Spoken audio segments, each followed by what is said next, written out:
Hello बच्चों, उपर्युक्त video में हमने महाभारत के विषय में समझाया था।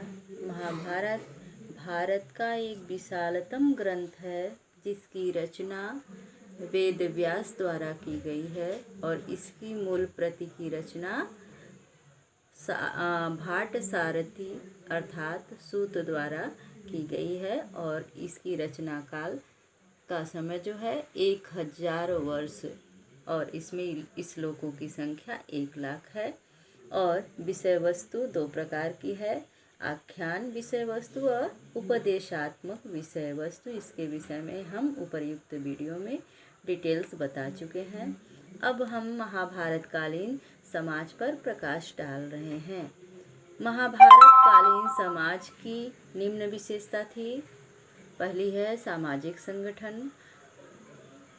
महाभारत कालीन समाज का संगठन वर्ण व्यवस्था पर आधारित था। समाज को सुचारू रूप से चलाने के लिए वैदिक काल में ही समाज को 4 वर्णों में विभाजित कर दिया गया था। ये विभाजन कर्म के आधार पर हुआ था ताकि समाज में सामंजस्य बना रहे। और ये वर्ण थे ब्राह्मण, क्षत्रिय, वैश्य और शूद्र। ये वैदिक काल में ही विभाजन हो गया था। उस समय इस व्यवस्था में जटिलता नहीं थी, किंतु धीरे धीरे आगे चलकर वर्ण व्यवस्था जटिल होती गई। जिस समय वर्ण व्यवस्था सामाजिक व्यवस्था का आधार बनी थी अर्थात वैदिक काल में, उस समय कर्म के अनुसार वर्ण का परिवर्तन हो सकता था। जैसा कि रामायण काल में महर्षि वाल्मीकि का विश्वामित्र का उदाहरण है और परशुराम का उदाहरण। ऐसे बहुत सारे लोग थे जो अपने कर्मों के अनुसार वर्णों के परिवर्तन किए थे और कर सकते थे। अब हम वर्ण व्यवस्था पर प्रकाश डाल रहे हैं। महाभारत काल में वर्ण व्यवस्था कैसी थी?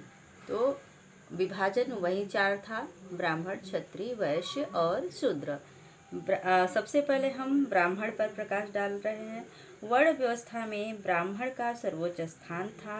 राजनैतिक, सामाजिक, धार्मिक, शैक्षणिक तथा आर्थिक क्षेत्रों में ब्राह्मण को विशेषाधिकार प्राप्त था। उसके स्वधर्म के अंतर्गत वेद पढ़ना, वेद का पठन पाठन करना यानी पढ़ना और पढ़ाना, यज्ञ करना और करवाना, दान लेना और दान देना, यह ब्राह्मण का कार्य होता था। तो अब वर्ण व्यवस्था में पहला स्थान किसका था बच्चों? ब्राह्मण का। और ब्राह्मण को सर्वोच्च स्थान प्राप्त था और राजा को सलाह देने का कार्य भी ब्राह्मण करता था। यज्ञ करना, यज्ञ करवाना, पढ़ना, पढ़ाना, दान लेना, दान देना, यह ब्राह्मण का कार्य निर्धारित किया गया था। दूसरे नंबर पर आते थे क्षत्रिय। क्षत्रिय जो थे समाज में सम्मान की दृष्टि से इनका दूसरा स्थान था। ब्राह्मणों के पश्चात क्षत्रियों का स्थान था। वे शासन और सैन्य कर्म करते थे। प्रजा की सुरक्षा करना और सेना का संचालन करना, ये कार्य क्षत्रियों पर था।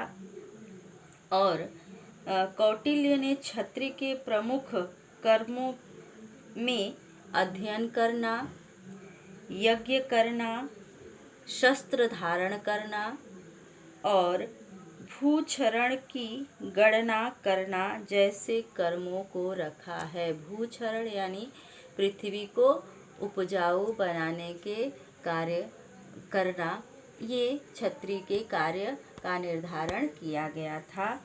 और युद्ध में विजित सामग्री पर राजा का अधिकार होता था। राजा के वेतनभोगी क्षत्रिय सैनिक या राजपुरुष होते थे और आपातकाल में क्षत्रिय अपने से नीचे वर्ण को सेना में सम्मिलित कर सकता था। व्यापार में उनके लिए रस, तिल, नमक, पत्थर, पशु और मनुष्य का क्रय विक्रय वर्जित था। अर्थात क्षत्रियों का प्रमुख कार्य शासन करना, प्रजा की सुरक्षा की व्यवस्था करना, प्रजा के रहन सहन खान पान आदि का ध्यान देना और साथ ही शस्त्र धारण करना, शस्त्र विद्या ग्रहण करना, समाज में नैतिकता पर बल देना, स्वयं नैतिक मूल्यों का पालन करते हुए समाज के विभिन्न वर्णों से नैतिक मूल्यों के पालन पर बल देना और विभिन्न प्रकार के उद्योगों और व्यापार को प्रश्रय देना, ये क्षत्रिय का कार्य होता था। क्षत्रिय वर्ण व्यवस्था में दूसरे स्थान पर, सम्मानित स्थान पर होता था। तीसरा स्थान था वैश्यों का। वैश्य समाज में तीसरे स्थान पर थे। इनका कार्य तीनों वर्णों की उदर पूर्ति करना था, अर्थात ये कृषि और व्यापार कार्य करते थे और ब्राह्मण, क्षत्रिय तथा शूद्र के उदर पूर्ति का कार्य इनका प्रमुख कार्य होता था। और कृषि कार्य के अतिरिक्त पशुपालन, व्यापार, उद्योग धंधे, दान देना और उत्पाद, विभिन्न प्रकार के उत्पाद को बढ़ावा देना वैश्यों का कार्य होता था। और राज्य के कर में अधिकांश भाग जो अर्जित किया जाता था वह इसी वर्ग द्वारा दिया जाता था, अर्थात वैश्य वर्ण जो था यही राज्य की आय का प्रमुख स्रोत था, अर्थात इन्हीं के द्वारा सर्वाधिक कर राजकोष में अर्जित होता था। चौथा वर्ण जो था वह था शूद्र।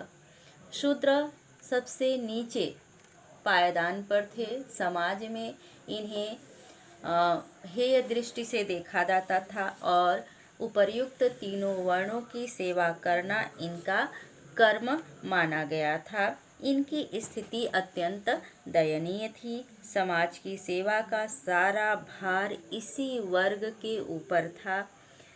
महाकाव्य काल में इनकी स्थिति में थोड़ा सा सुधार हुआ था। मनु ने इनको आपातकाल में काष्ठ का कार्य करने, काष्ठ यानी लकड़ी, धातु, शिल्प तथा चित्रकला आदि के कार्यों को करने की छूट प्रदान की और मनु स्मृति में शूद्र को विद्या ग्रहण करनी नहीं चाहिए ऐसा कहा गया। तब इनको विद्या ग्रहण करने का अधिकार नहीं था, न ही इन्हें सार्वजनिक स्थानों पर जाने का अधिकार था। और यह प्रक्रिया 6ठी शताब्दी ईस्वी तक चलती रही। ये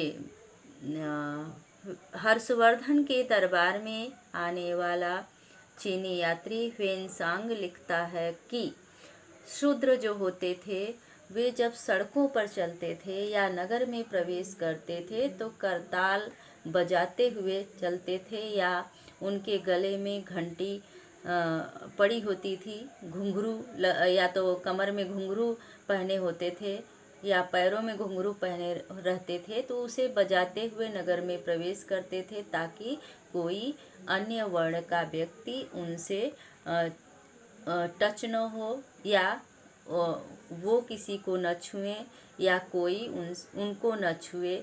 जो छू देता था उसे अशुद्ध माना जाता था। तो इस प्रकार से चतुर्थ वर्ण जो था शूद्र, उसकी स्थिति अत्यंत दयनीय थी और 3 वर्णों की स्थिति ठीक थी, जिसमें सर्वोच्च स्थान पर क्या था? ब्राह्मण था, दूसरे स्थान पर क्षत्रिय, तीसरे स्थान पर वैश्य और चौथे स्थान पर शूद्र। कालांतर में इनकी स्थितियों में परिवर्तन हुआ। महाभारत काल के उत्तरार्ध में इनकी स्थितियों में परिवर्तन हुआ और यही वर्ण व्यवस्था जाति व्यवस्था में परिवर्तित हो गई। दूसरा है परिवार व्यवस्था। तो परिवार व्यवस्था में संयुक्त परिवार प्रणाली प्रचलित थी। जैसा कि आपने महाभारत में देखा होगा, कौरवों और पांडवों का परिवार। तो संयुक्त परिवार में आप लोगों ने समाजशास्त्र में पढ़ा है कि माता पिता के अतिरिक्त भाई, बंधु और परिवार के सदस्य, जिसमें 2 पीढ़ी या 3 पीढ़ी के लोग रहते हों, उसे संयुक्त परिवार कहा जाता है। तो ये जो था, संयुक्त परिवार प्रणाली प्रचलित थी और यह रक्त संबंध पर आधारित होती थी और परिवारजनों की संख्या एक दूसरे से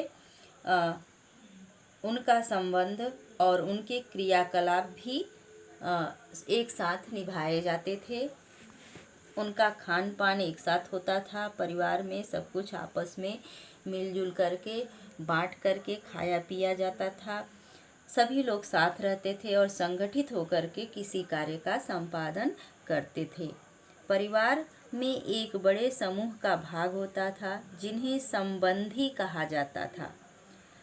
पारिवारिक संबंध नैसर्गिक और रक्त संबंध पर आधारित हुआ करते थे। जैसा कि हमने उल्लेख किया है, नैसर्गिक मतलब जन्म से ही व्यक्ति अपने परिवार का सदस्य मान लिया जाता था, वर्ण का सदस्य मान लिया जाता था और यह रक्त संबंध पर आधारित होता था। परंतु इस संबंध में भिन्न भिन्न तरीकों से लोग परिभाषित करते हैं। कहीं पर रक्त संबंध में ममेरे, फुफेरे, भाई बहन सम्मिलित किए जाते थे, तो कहीं पर नहीं किए जाते हैं। तो रक्त संबंध के विषय में विद्वानों में काफ़ी मतभेद है। जैसे दक्षिण भारत में ममेरे, फुफेरे, मौसेरे भाई बहनों को भी रक्त संबंध के अंतर्गत रखा जाता था, जबकि उत्तर भारत में ऐसा नहीं था। अगला है पितृवंशिक व्यवस्था। पितृवंशिक का मतलब होता है पिता के नाम से चलने वाली व्यवस्था को पितृवंशिक व्यवस्था कहते हैं, जो पिता की मृत्यु के पश्चात पुत्र को, पुत्र के पश्चात पौत्र को, पौत्र के पश्चात प्रपौत्र की ओर चलती है। तो ऐसी व्यवस्था को पितृवंशिक व्यवस्था कहा जाता है। अर्थात उत्तराधिकार में हमेशा पुत्र ही शामिल होता है, पुत्रियां शामिल नहीं होती हैं। पिता के मरने के बाद उसका उत्तराधिकारी उसका पुत्र, उसके मरने के बाद उसका पुत्र, इस तरह से जब व्यवस्था चलती है तो इसे पितृवंशिक व्यवस्था कहते हैं। जैसा कि आप लोगों ने आज के समाज में जैसा कि हो रहा है, वैसे ही बस अंतर इतना है कि उस समय पुत्रियों को उत्तराधिकार में कुछ भी प्रदान नहीं होता था। वर्तमान समाज में पुत्रियों को कानूनन यह अधिकार प्राप्त है। अगला है विवाह।